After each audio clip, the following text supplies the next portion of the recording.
ہونے سے رہ گئے۔ اللہ کی شان دیکھیں کہ سب باتوں میں اللہ کی حکمتیں ہوتی ہیں۔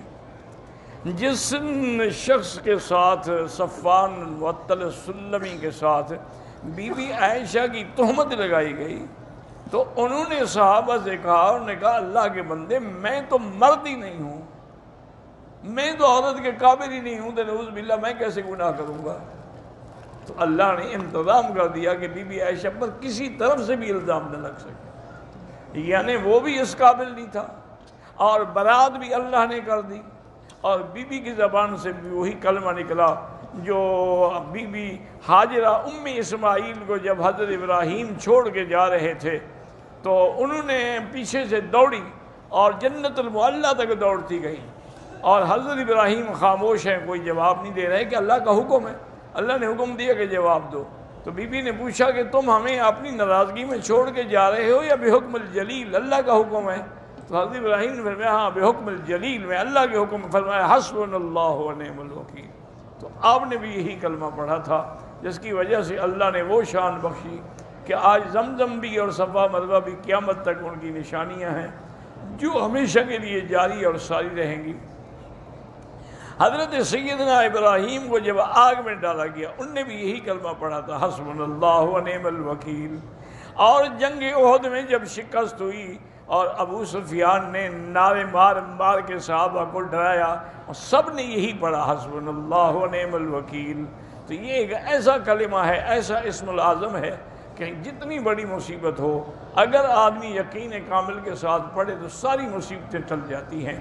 اسی لیے علماء نے باقاعدہ اس کلمے کی فضیلت میں کتابیں لکھی ہیں، القول الجمیل فی فضیلت حسبنا اللہ ونعم الوکیل، اور اس میں انہوں نے مختلف طریقے سے پڑھنے کا انداز بھی لکھا ہے، لیکن بہرحال بہتری یہی ہے کہ آپ چلتے پھرتے اٹھتے پڑھتے رہیں۔ اللہ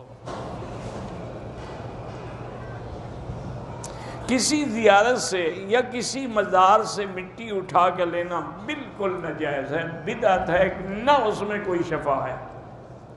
یہ پتہ نہیں ان کو تکلیف کیوں، بھی خود تو وہ مر گئے ہیں اور تمہارے لیے ان کی مٹی میں شفا ہے، عجیب بات بھی ہو۔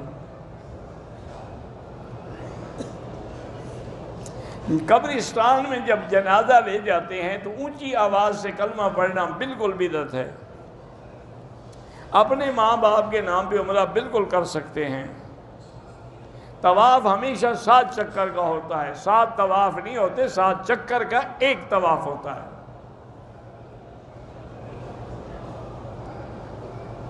ہمارے بریلوی بھائی مسجدوں میں لاؤڈ سپیکر پہ مسجدوں کا چندہ مانگتے ہیں، آخر میں مسجدیں تو بنانی ہے نا، اگر وہ چندہ صحیح لگائیں تو چندہ کرنا تو منع نہیں ہے، چندہ کھا جانا منع ہے۔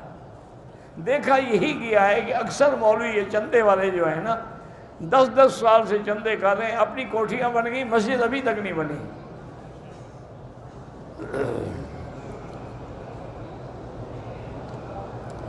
میت کو گھر سے اٹھاتے وقت 2 سپارے پڑھے جاتے ہیں، بالکل بدعت ہے۔ میلاد جوش خروش سے منایا جاتا ہے لیکن بدعت ہے۔ میلاد میں غبارے اور جھنڈیاں لگائی سب بدعت ہے۔ ایمان سے کہو حضور کو یہ جھنڈیاں پسند تھیں، یہ غبارے پسند ہیں؟ اللہ کے نبی اسی لیے آئے تھے کہ تمہیں غبارے لگانا سکھائیں۔ کچھ تو خوف خدا کیا کرو۔ تم نقل کر رہے ہو انگریزوں کی جو کرسمس مناتے ہیں کہ اس میں وہ لائٹنگ کرتے ہیں اور غبارے لگاتے ہیں اور کیا کیا کرتے ہیں۔ اللہ کے نام میں منت ماننا بالکل جائز ہے۔ 11ویں بدعت ہے، حضور کے نام پہ انگوٹھے چومنا بالکل بدعت ہے۔ اذان سے پہلے صلاۃ السلام پڑھنا بالکل بدعت ہے۔ فرض نماز کے بعد کلمہ زور سے پڑھنا بدعت ہے۔ محرم الحرام میں 10-15 دیگیں تقسیم کرنا بالکل بدعت ہے۔ سارا سال حضرت حسین یاد نہیں آتے، تمہیں محرم میں یاد آتے ہیں۔ ادھر کہتے ہو کہ حضرت حسین کو پانی نہیں ملا اور تم دیگیں پکا کے کھلا رہے ہو، خود تو شرم کرو۔ تم اس دن روزہ رکھو، تم بھی پیاسے رہو اگر حسین کو مانتے ہو۔ یا علی مدد، علی مشکل کشا، یا غوث پاک، یہ شرک ہے، معمولی گناہ نہیں، شرک ہے۔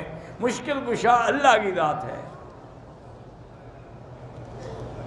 اگر ہمارا استاد شرک بدعت کا عقیدہ رکھتا ہے، اس کے پیچھے نماز نہیں ہوتی۔ اللہ کے علاوہ نبی کو عالم الغیب کہا جاتا ہے، کوئی بھی عالم الغیب نہیں کہتا، کوئی کہتا ہے تو اس کو علم نہیں ہے۔